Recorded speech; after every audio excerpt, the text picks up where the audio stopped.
Podcast Rio Ônibus, o canal para quem usa transporte público no Rio.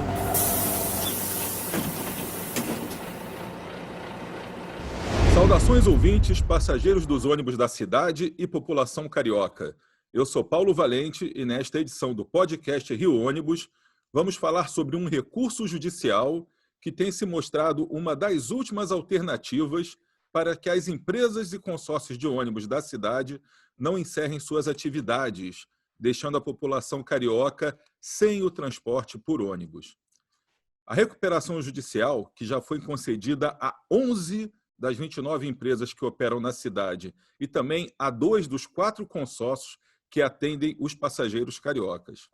Para entender melhor esse assunto, convidamos o advogado Luiz Lopes, especialista em direito empresarial, que vai nos explicar como esse dispositivo jurídico permite que continuemos operando, que as empresas continuem operando, atendendo a sociedade. Seja muito bem-vindo, Luiz, doutor Luiz, obrigado por estar aqui conosco e para esclarecer aos nossos ouvintes essa pauta que está diariamente nos noticiários da imprensa e que tem uma importância muito grande no cotidiano da população, usuária ou não do transporte público. Eu começo lhe perguntando, então, porque é uma pergunta que a gente recebe muito, o que é uma recuperação judicial e em que caso que uma empresa pode entrar em recuperação judicial? Obrigado, Paulo. Obrigado pelo convite para participar desse tema tão importante, principalmente nesse momento que todos os usuários do transporte público de ônibus do Rio de Janeiro vêm sentindo aí e ouvindo falar de empresas em recuperação judicial, empresas falindo. O que vai acontecer, né? Gera uma insegurança, uma incerteza muito grande na cabeça de quem é usuário e depende desse meio de transporte diariamente, né? É muito importante que o usuário entenda que a recuperação judicial é a última tentativa, antes de uma falência, para que a empresa volte a operar, volte a funcionar com plenas condições financeiras, né? Esse instituto jurídico ele foi criado em 2005 pela lei, foi uma inovação que a lei fez, substituindo a figura da antiga concordata, que muitas pessoas já ouviram falar. A recuperação judicial ela tem a finalidade de tentar resgatar a capacidade econômica da empresa, né, que vem passando por dificuldades financeiras, endividadas, e a hipótese da recuperação ela vem para resolver o passivo de dívidas dessa empresa e para que ela volte a funcionar plenamente. Para que ela aconteça, a empresa precisa ser ativa, ela precisa ter um mercado que coloque a atividade como uma atividade importante, ou seja, aquela atividade não deve ser preterida, ou seja, a empresa quebrar, a empresa entrar em falência pode prejudicar terceiros e aos seus credores, né? Então, a recuperação judicial tem a finalidade de tentar transformar essa empresa que está em vias de falir em uma empresa saudável financeiramente que consiga honrar os seus pagamentos. Então, no caso do nosso setor aqui, então, quais são os pontos de maior influência para que esse recurso seja solicitado? O setor de transportes públicos, né, rodoviários, no Rio de Janeiro, vem sofrendo há alguns anos um desequilíbrio notório, né, das suas tarifas, da sua remuneração, e isso vem causando um impacto muito grande. Além disso, as empresas vêm sofrendo muito com os impactos das ações trabalhistas, em especial com o movimento que vem acontecendo com a quebra das centralizações. Centralizações era um modelo de pagamentos acordado com o TRT, né, com a Justiça Trabalhista, e esse movimento vem sendo encerrado pela Justiça Trabalhista e colocando as empresas em situação de caixa deficiente, né? Simplesmente a forma de pagamento mais equacionada, ou seja, parcelada, permitia que as empresas conseguissem manter um fluxo de caixa ativo. Diante da quebra dessa centralização, as empresas ficaram com o caixa super comprometidos e inviabilizando aí honrar os compromissos, pagamentos das ações trabalhistas, pagamento dos credores, fornecedores, enfim. E isso vem trazendo as empresas para uma situação de ou falência direta ou recuperação judicial. Porque nós temos aqui um histórico já, isso analisando até antes da pandemia, ao longo dos últimos 6 anos, nós verificamos aqui que 16 empresas encerraram as atividades, deixaram de atender aí a população carioca. Foram, em termos de demissões de rodoviários, já foram mais de 21 mil demissões de rodoviários. A quantidade de ônibus em operação também já vinha reduzindo e com a pandemia isso foi bem agravado. Então, para traduzir para o nosso ouvinte aqui entender melhor, se não fosse pela recuperação judicial, haveria o risco, então, de que essas 11 empresas que já estão em recuperação judicial e esses 2 consórcios encerrassem suas atividades. Quer dizer, isso é um risco que realmente pode se tornar realidade? Sem dúvida, o Instituto da Recuperação Judicial ele tem a finalidade de buscar a recuperação dessas empresas. Justamente quando uma empresa propõe a recuperação judicial é porque ela enxerga a si própria com capacidade de sair dessa situação difícil financeira que se encontra. Sem dúvida nenhuma, para o usuário entender, e todos os nossos ouvintes, se não houvesse o Instituto da Recuperação Judicial, muito provavelmente essas empresas estariam caminhando aí ou já estariam em falência. Nesse caso, como as empresas estão aí trabalhando a ação de recuperação judicial, a tendência é que se apresente um plano e dentro desse plano uma fórmula de pagamento aos seus credores e com isso as empresas conseguiriam organizar o seu fluxo de caixa a ponto de voltar à operação plena. Lembrando que o fato de estar em recuperação judicial não prejudica os serviços lá na ponta. O usuário não vai sentir ou sofrer consequências imediatas por conta da empresa estar em recuperação judicial.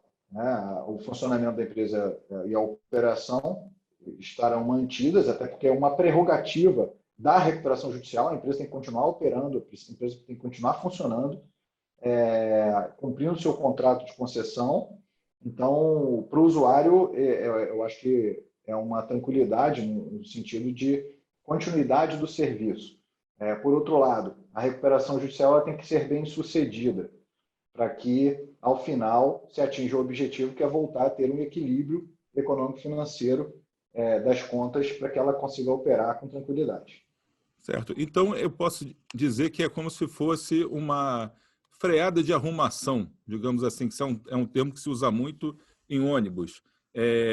Com isso, a gente consegue reunir os credores do sistema, quer dizer, parar, renegociar as dívidas que hoje as empresas não têm como pagar, como você colocou, as penhoras que elas vêm sofrendo, as dívidas que não conseguem pagar, essa falta do equilíbrio econômico-financeiro, questão do congelamento de tarifa, o impacto da pandemia, dessa queda de centralizações, quer dizer, tudo isso já foi assunto aqui de podcasts anteriores. Com isso, a recuperação permite, então, que as empresas congelem as suas dívidas, digamos assim, e tenham um tempo para poder renegociar com os seus credores, de forma que elas consigam reparcelar, refinanciar tudo isso e ir pagando aos poucos uma dívida que teriam que pagar de imediato. Seria isso, assim, traduzindo bem, de forma bem prática para o usuário dos ônibus entender? Seria essa freada de arrumação? Sendo bem prático, a recuperação judicial faz suspender, sendo recebida a ação, faz suspender as dívidas, né, imediatas dos credores. A partir do momento que se apresenta um plano de recuperação judicial, esse plano aprovado pelos credores, ele é colocado em prática, e aí seguindo uma série de regras de cumprimento, quer dizer, as obrigações futuras de pagamento, a recuperanda, ela tem que arcar com os pagamentos, cumprir, não pode deixar para trás as dívidas novas.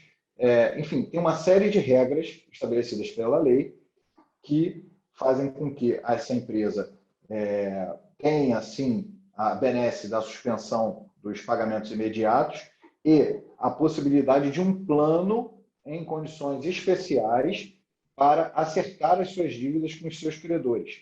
Obviamente que esses credores precisam aceitar o plano, né? Então, isso tudo é passado em assembleias, em reuniões, onde os planos são apresentados e cada classe de credores tem a opção e a oportunidade de aceitar ou não o plano como foi apresentado. Certo, doutor Luiz. Mas então, para entender um pouco melhor aqui, as empresas entram em recuperação judicial porque a operação delas está deficitária e elas não conseguem pagar os seus compromissos, seja salário de funcionários, compra de combustível, de peças, impostos, tudo isso que vem relacionado, que fazem parte do custo da empresa, que tem que ser coberto aí pela tarifa, né? Que é pelos passageiros pagantes que utilizam o sistema. Então, as empresas chegaram a esse ponto porque a receita que elas estão oferindo hoje com os passageiros que elas transportam não permite que esses custos sejam pagos. Então, elas vêm operando no vermelho, então, a cada mês e acumulando dívidas. Então, certo, a gente agora congela essas dívidas e vai reparcelar. Mas, para frente, se nada for feito, essas empresas continuando na hipótese de nada ser feito e delas continuarem acumulando dívidas. Por quê? Elas vão ter que pagar as dívidas do passado, mas se a operação delas continuar deficitária, elas não vão conseguir pagar também as dívidas que têm para frente. Então, isso não pode virar aí uma bola de neve e crescendo cada vez mais e na frente levar novamente a um ponto de insolvência. Qual seria, ao seu ver, uma solução? Porque é preciso, a meu ver, mudar esse sistema de remuneração, a forma como se vê a operação do transporte coletivo de modo geral, porque, além das empresas de ônibus e dos consórcios, nós já verificamos que a Supervia, que opera os trens, também está em recuperação judicial. Diversas outras empresas estão em recuperação judicial. Mas vamos ficar só na questão do Rio aqui.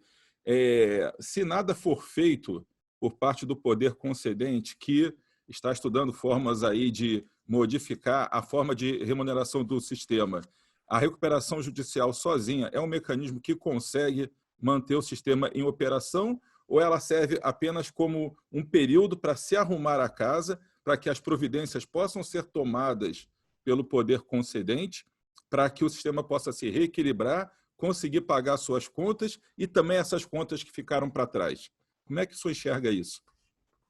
Sem dúvida, o desequilíbrio, a falta de aumento de tarifa há tantos anos vem impactando o setor e causando todo esse problema que as empresas vêm vivendo, né? Só para que o usuário nos entenda, eu vou tentar fazer uma analogia aqui com clareza. Imagine cada um dos senhores recebendo um salário durante 3 anos, 4 anos, mantido sem nenhum aumento. O gás está aumentando, o aluguel está aumentando, a escola está aumentando, tudo está aumentando, né? Os alimentos, vai no supermercado, você não consegue comprar com o mesmo dinheiro, você não consegue comprar as mesmas coisas de um ano atrás. Quer dizer, então, o que acontece com as suas contas pessoais se você ficar sem aumento de salário, um aumento previsto por lei, um aumento regular que você tem direito, corrigindo pelo menos a inflação durante 4 anos? Você vai entrar em dívidas. Você vai, para fazer a manutenção das suas necessidades básicas, você vai ter problemas. Então, nada diferente do que está acontecendo com as empresas, né? No momento que a remuneração que ela recebe não está adequada ao aumento de custos que ela vem tendo, só para ter uma ideia, o diesel, que é o maior insumo do setor de transporte, subiu só neste ano 51%. Quer dizer, como é que um setor consegue sobreviver com esse cenário de pandemia, com o cenário de aumentos de custos, com inflação, com os preços de todos os insumos subindo, sem aumento de tarifa ou sem subsídio, né? E aí, então, de quem é a responsabilidade para que o setor passe a voltar a ser equilibrado? O poder concedente, que nesse caso, a prefeitura, ela tem o dever de agir. Ela não é prerrogativa dela, não é favor que ela está fazendo para ninguém, nem para as empresas e nem para os usuários. É dever da prefeitura, da mesma forma que ela estabeleceu os contratos de concessão, que ela regule esses contratos, que ela remunere adequada, garanta a remuneração adequada à prestação de serviço, que os custos consigam ser repassados a ponto das empresas não terem prejuízo e manter ali a taxa de sucesso que o empresário contratou lá atrás quando fez a licitação, fez investimentos, ele tem direito a ter o resultado do trabalho dele. Nesse caso nosso, das empresas de ônibus, simplesmente, hoje os empresários não têm lucro, eles têm prejuízo, né? Já há algum tempo, os empresários vêm marcando prejuízo. Então, isso tudo vem gerando o déficit financeiro das empresas, trazendo o desequilíbrio financeiro das empresas e, por consequência, os empresários não têm outro caminho, senão buscar a recuperação judicial ou fechar as portas. Então, se nada for feito nesse período da recuperação judicial, a tendência é que o transporte realmente acabe, porque essa recuperação serve para que as medidas sejam tomadas. A gente pode concluir isso então, né?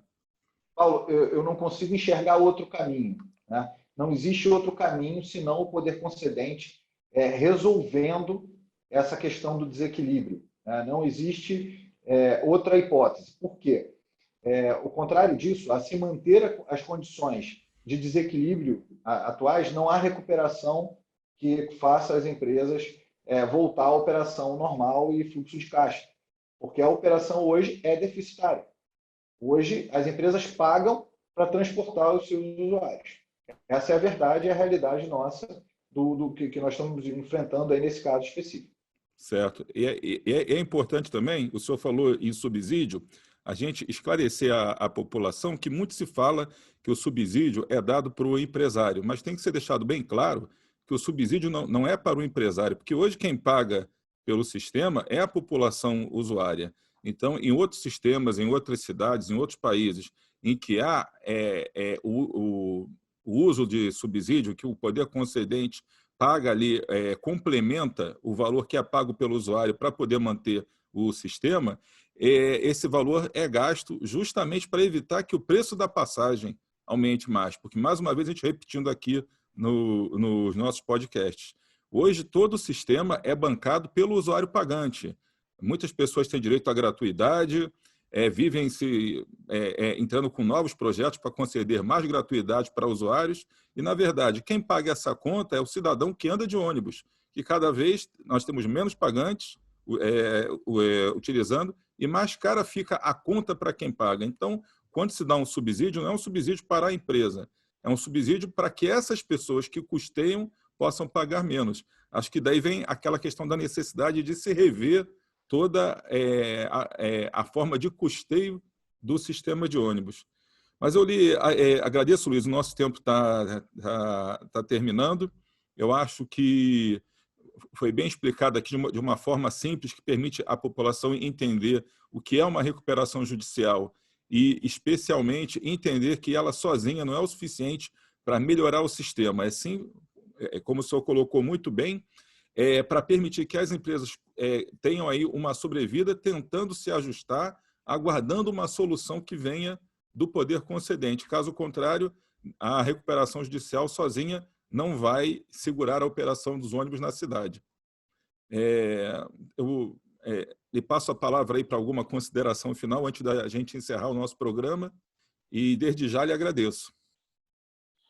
Muito obrigado pelo convite, eu estou sempre à disposição. Espero que esses esclarecimentos tenham causado aí para o usuário final a sensação de que os empresários de ônibus estão fazendo o seu dever de casa, que é prestar o serviço, e continuarão fazendo, mas desde que consigam a remuneração adequada e que permita que o serviço seja prestado de forma adequada, né? E aí isso depende do movimento do poder concedente, que é a prefeitura, né? Nós temos ciência de que vários trabalhos estão sendo feitos pela prefeitura no sentido de buscar uma solução para esse problema, né? Mas esse problema precisa ser resolvido rápido, né? A solução precisa vir rápida, porque, como o senhor bem relatou, algumas empresas já faliram e outras estão em recuperação judicial tentando sobreviver a esse período para que, no momento que o setor volte a estar equilibrado, as contas das empresas consigam voltar à normalidade e à operação normal. Então, doutor Luiz Lopes, eu agradeço aí pelos seus esclarecimentos, que foram muito importantes aí para os nossos ouvintes, que nos permitem entender a necessidade da celeridade de ações por parte do poder público para resolver o problema que diariamente tem afetado milhões de pessoas na nossa cidade. Então, meus ouvintes, chegamos ao final de mais uma edição do podcast Rio Ônibus, que ficará disponível para você ouvir novamente a qualquer hora e também para compartilhar com quem você quiser. Na próxima semana estaremos aqui mais uma vez com um assunto do seu interesse. Esperamos você. Apresentação e supervisão, Paulo Valente. Roteiro e produção, Peter Barcelos. Produção técnica, Rafael Lima. Rio Ônibus. Seu dia passa por aqui.